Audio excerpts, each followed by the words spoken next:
Shining de Stephen King. Lu par Julien Châtelet. Danny se réveilla en sursaut. Les cris rauques d'un ivrogne écumant de rage, ponctués d'un bruit sourd de coups de maillet, retentissaient encore dans ses oreilles. « Viens ici, petit merdeux, viens recevoir ta raclée. Je t'apprendrai à m'obéir. Tu auras la correction que tu mérites. » Il finit par comprendre que les coups qu'il entendait étaient les battements de son propre cœur, et que les cris n'étaient rien d'autre que les hurlements lointains d'une sirène de police. Immobile, il regardait frémir au plafond les ombres des feuilles agitées par le vent. Elles s'entortillaient sinueusement comme les lianes d'une forêt vierge, comme les guirlandes stylisées d'une somptueuse moquette. Sous le molleton de son pyjama combinaison, un voile de transpiration avait perlé sur sa peau. « Tony » chuchota-t-il. « Est-ce que tu es là ?» Il n'eut pas de réponse. Il se glissa hors de son lit et gagna à pas de loup la fenêtre pour observer Arapahoe Street, à présent déserte et silencieuse. Il était 2 heures du matin.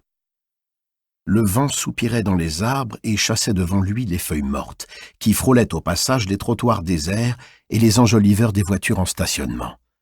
À cette heure, il devait être le seul à entendre leur petit bruissement triste, à moins que quelque bête affamée ne rôdât dans l'ombre, flairant la brise et dressant l'oreille.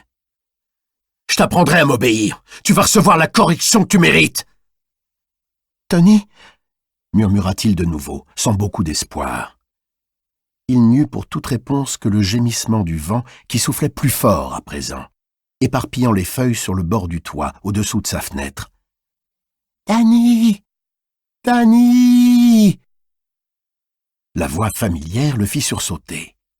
Ses petites mains crispées sur le rebord de la fenêtre, il se pencha au dehors. La voix de Tony avait communiqué une nouvelle vie à la nuit. Une vie silencieuse et secrète, qui chuchotait même quand, dans les accalmies du vent, les feuilles s'immobilisaient et que les ombres se figeaient. Au-delà du premier pâté de maison, près de l'arrêt des autobus, il crut distinguer une ombre plus noire. Mais ce n'était peut-être qu'une illusion. « N'y va pas, Danny !» De nouvelles rafales de vent lui firent cligner les yeux. Quand il les rouvrit, l'ombre était partie, si elle avait jamais été là.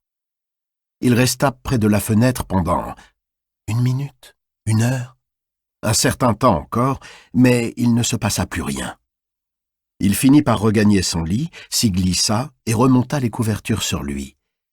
Mais la lumière du lampadaire ne le rassurait plus, et les ombres qu'elle projetait sur les murs se transformèrent en une jungle de plantes carnivores qui semblaient vouloir l'enlacer de leurs tentacules, le serrer jusqu'à l'étouffer, et l'entraîner vers un gouffre où clignotait en rouge le mot terrible.